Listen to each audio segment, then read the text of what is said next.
Welcome to Transformative Talks, an intentional wellness podcast dedicated to education, enlightenment, and empowerment through meaningful connection.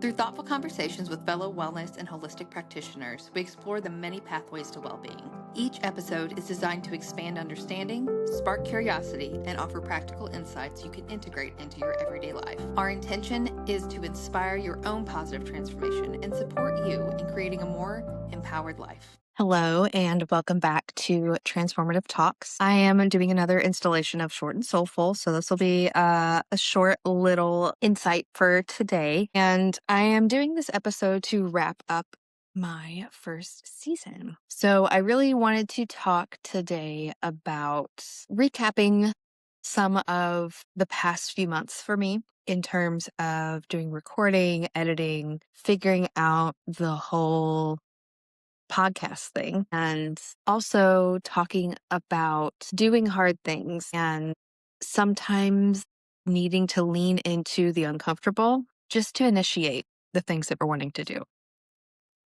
So that feels also collectively like a topic that's coming up for a lot of people, that they're just having difficulty moving into new things confidently. They get a little bit of that analysis paralysis where they question themselves so much that they don't actually take action towards things that they want. And so my situation with what I'm doing here with this podcast feels very related, and it feels very much like a reflection that I can share with people to maybe help you work through some of those things. So again, I launched Transformative Talks at the beginning of the year in January. This will be episode 20. So I managed to record, edit, upload 20 episodes within that period of time. So it is end of April. I'm taking a break from recording in May.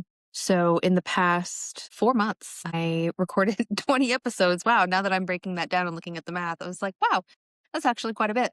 20 doesn't seem like a lot, but when you consider you have to schedule people to take the time to come and talk to you, I set aside about 2 hours for recording. And then on top of that, there's 1 to 2 hours of editing. So it's not just I'm hitting record and then uploading it. There's a whole process behind it, and I am finding that I really enjoy doing it, and I really love creating this space and this flow and these authentic conversations, just having a place to house them and bringing them forth in a way that I hope that people are connecting with and resonating with that authenticity and the energy behind the conversations that we're having. So as I sit back and reflect on the time that I've spent in doing this, I've kind of shocked myself a little bit, because I did the research and I figured out how to make things happen and I started taking action towards it. But in terms of how things were going to work as I was moving through them, I didn't really have a game plan. I just kind of pivot and react as needed. So there's little things like my background on the screen for the opening part on the video, like on the YouTube video. I updated that kind of mid-season. I also have a plan for this month off that I am taking to revamp a couple of things, polish a couple of things, fine-tune the back-end systems a little bit more, give myself some different options in terms of how the process and the flow of it goes. Right now, if somebody wants to be a guest on the show, I have a job form that they fill out. If it's all good for them to be on the show, I contact them with information. I contact them to schedule, and then we just kind of go from there. Also, I started using my scheduler on Wix to specifically schedule this so people can get confirmations and reminders, the podcast guests. So there's a whole list of things that goes into the back end of this that I'm learning as I do it. And that's one of my favorite ways to learn, actually, is just throwing myself in and immersing myself and learning as I go, because one of the best teachers is experience. So sometimes I think when we're trying to start something new, or we're doing something that's a little bit more difficult or out of our comfort zone, we need to reframe a little bit. I don't need to be perfect with this. I understand that I'm going into this kind of green, and I'm going to utilize this experience to the best of my ability to learn how to do this in the best way possible for me. So why do we get stuck? Why do we have issues moving forward with something? The brain is wonderful at keeping us safe, keeping us protected. It also loves familiar things, even if it's not necessarily the best thing for us. When the brain gets used to experiencing life in a certain way, it gets fixated on it and it doesn't really like to move into new territory. Because to the brain, new can mean danger. New can mean something disruptive. New can mean something that is not going to be good for us. So our brain is just trying to keep us safe. What we have to do to help reprogram ourselves a little bit is expand our experiences and start doing the new things, even if it's a little bit at a time. You can start incorporating something new into your routine little by little, something that's not intimidating, but it's going to signal to your brain that we can do things that are outside of our comfort zone and it's not going to be the end of the world. Or you could be like me, just completely jump into something new and figure it out as you go. I don't necessarily think that's the best idea for certain things.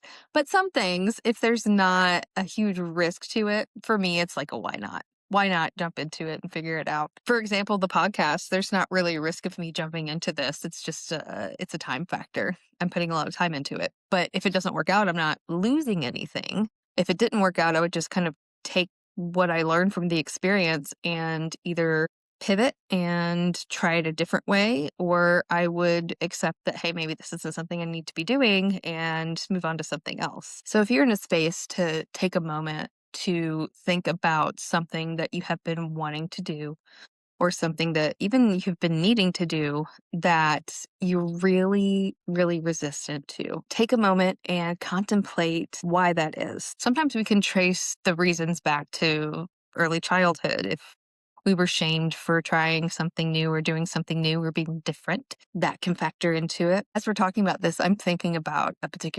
particular childhood experience that really made me adverse to going outside of the box when it comes to things. And I lived like that until maybe 10 years ago when I ended up going to massage school. I think I was in third grade, second grade, third grade. And I got to school in the morning and I had some kids there with me and they were like, "Do you want breakfast?" And I was like, "No, I'm good." And they were like, "No, go get breakfast. It's free. Just go through the line. It's fine." And I didn't really want to go, but peer pressure. So I go down the line and I get all my food and get to the end and the lady's like, "How are you paying?" And I was like, "Oh, I thought it was free." Big embarrassing moment for me. I don't know if it was intentional or not. I didn't exactly have the best experiences growing up with other kids, but I think some of them maybe had free breakfast or free lunch and they just assumed that, everybody did. Something like that maybe. So for me, that was, you step outside the norm, you're wrong, and you're going to be embarrassed for it. That's kind of how I could make that connection with my aversion to trying new things as I became an adult.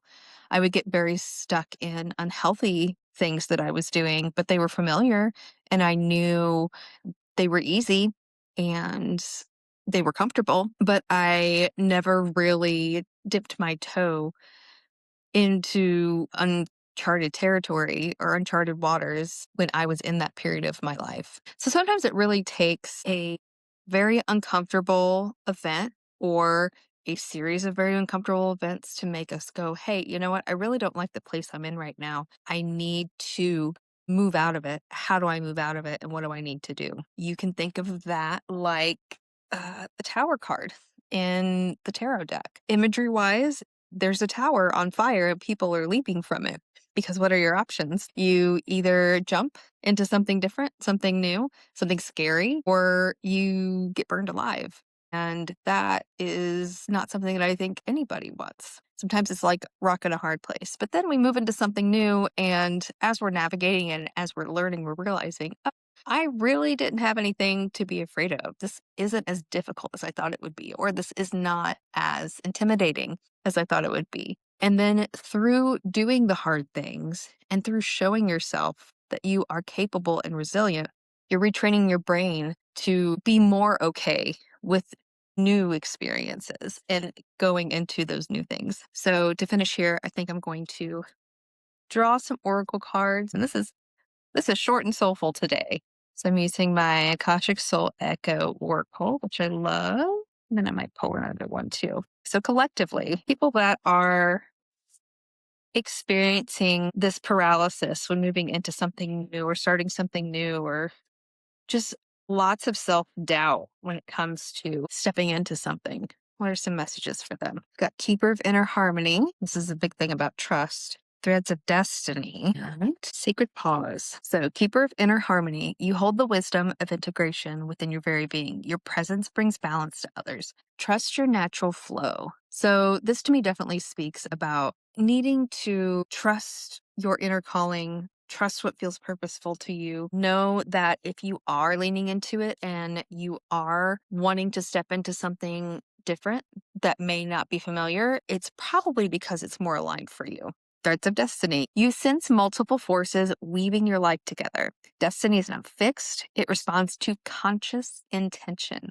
Begin weaving your own thread into the greater design. And this kind of goes back to that. What feels most aligned for you right now? What path feels like it is leading you to something bigger, something greater, something bigger than yourself? Sacred Pause. You're being asked to pause and allow inner systems to catch up. Growth continues even in stillness. Trust the sacred timing. This kind of feels like a don't force it if it doesn't fit sort of thing. It's okay to step back and contemplate and weigh your options and not rush into things. But when you do step into it, do it 110%. Don't just dip your toe in, test the water, like go into it wholeheartedly and trust that things are going to work out. So some of you might be in that contemplation stage right now, or that stage where you feel like something needs to change, or you want to start a different project, or you want to switch jobs, anything like that, where you're stepping out of the familiar into something new.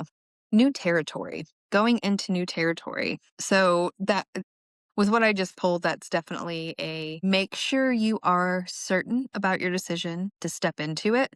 But when you do it all the way. Don't half-ass it.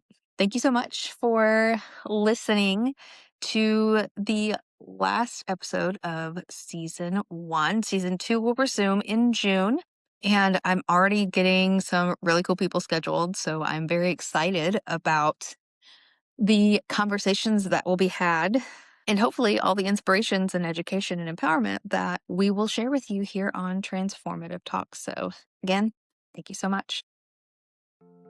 Thanks for tuning in. Be sure to follow us on all of our social media platforms so you never miss a new episode. If you're a holistic or wellness provider or someone with a healing journey you feel called to share, we'd love to connect. Visit www.tjtbodywork.com to reach out. And please make sure to join us for the next episode of Transformative Talks.